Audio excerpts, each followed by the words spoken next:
Iran ইসরায়েলের একাধিক স্থানে ক্ষেপণাস্ত্র হামলা চালিয়েছে, যার ফলে ব্যাপক ক্ষয়ক্ষতি ও হতাহতের ঘটনা ঘটেছে বলে জানা গেছে। ইরানের প্রতিশোধমূলক সামরিক অভিযান ট্রু প্রমিস 3-র তৃতীয় ধাপ শুক্রবার দিবাগত 1:30 মিনিটে শুরু হয়। এর আগে দুটো সফল ধাপে ইসরায়েলের বহু কৌশলগত স্থাপনা লক্ষ্যবস্তু হয়েছিল। বিভিন্ন ইসরায়েলি গণমাধ্যমের খবর অনুযায়ী সর্বশেষ হামলায় তেল আবিব, জেরুজালেম, আল-কুদস, তাইবেরিয়াস হ্রদ, হাইফা, বিয়ারশেবা এবং অন্যান্য স্থানে ক্ষেপণাস্ত্র আঘাত হানে। সবচেয়ে বেশি ক্ষয়ক্ষতি হয়েছে তেল আবিবে, যেখানে কমপক্ষে একটি ক্ষেপণাস্ত্র একটি 50 তলা ভবনে আঘাত হানে, যার ফলে শক্তিশালী বিস্ফোরণ ঘটে এবং শহরের দিগন্তে ধোঁয়ার কুণ্ডলী দেখা যায়। ইসরায়েলি গণমাধ্যমের খবরে তেল আবিবে বিশৃঙ্খল দৃশ্যের বর্ণনা দেওয়া হয়েছে। জরুরি পরিষেবাগুলো একটি কৌশলগত গুরুত্বপূর্ণ স্থাপনায় আঘাতের প্রতিক্রিয়ায় কাজ করছে, যা শহরের দক্ষিণে অবস্থিত।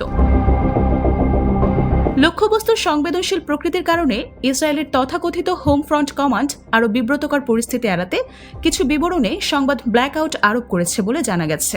Centre for strategic studies and international রিলেশনসের পরিচালক আমির আল মোজাওয়ের মতে, ইরানের একটি ক্ষেপণাস্ত্র তেল আবিবের একটি পারমাণবিক গবেষণা কেন্দ্রে আঘাত হেনেছে। কিছু রিপোর্টে ইসরায়েলি সামরিক বিষয়ক মন্ত্রণালয়ও সফলভাবে লক্ষ্যবস্তু হয়েছে বলে ইঙ্গিত দেওয়া হয়েছে। ইসরায়েলি গণমাধ্যম জানিয়েছে, সরকার সেন্সরশিপ আরোপ করেছে এবং বসতি স্থাপনকারীদের নির্দেশ দিয়েছে ইরানি ক্ষেপণাস্ত্রের লক্ষ্যবস্তু হওয়া স্থানগুলোর ছবি বা ভিডিও প্রকাশ না করার জন্য। ইসরায়েলি কর্তৃপক্ষ এখনও ক্ষয়ক্ষতি নিরূপণ এবং উদ্ধার অভিযান চালিয়ে যাচ্ছে, কারণ অধিকৃত অঞ্চল জুড়ে সাইরেন এবং জরুরি সতর্কতা সক্রিয় রয়েছে।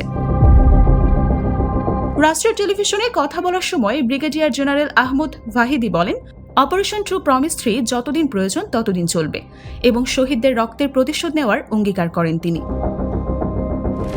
শুক্রবার ভোরে ইসরায়েলি সামরিক আগ্রাসন, যা ইরানের রাজধানী তেহরান সহ একাধিক শহরকে লক্ষ্য করে উচ্চ প্রোফাইল গুপ্ত হত্যা চালায়।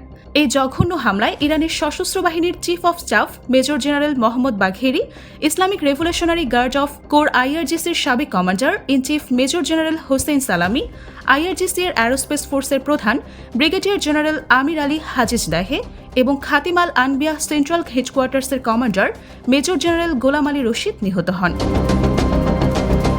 হামলায় প্রবীণ পরমাণু বিজ্ঞানী মোহাম্মদ মেহেদি তেহরানচি, ফেরদৌইন আব্বাসি এবং ডক্টর আব্দুল হামিদ মিনুচার সহ 70 জনেরও বেশি বেসামরিক নাগরিক, যার মধ্যে শিশু এবং মহিলাও ছিল। এর আগেও ভাহিদি বলেছিলেন যে ইসরায়েলি সরকারের বিরুদ্ধে প্রতিশোধমূলক অভিযানে কমপক্ষে 150টি লক্ষ্যবস্তু আঘাত হানা হয়েছে, যার মধ্যে বেশ কয়েকটি অত্যন্ত কৌশলগত সামরিক ঘাঁটি রয়েছে। ইসলামিক রেভলিউশন গার্ডস কোরের প্রধান কমান্ডারের একজন সিনিয়র উপদেষ্টা বলেছেন যে আইআরজিসি অ্যারোস্পেস বিভাগ সফলভাবে অপারেশন ট্রু প্রমিস 3 বাস্তবায়ন করেছে।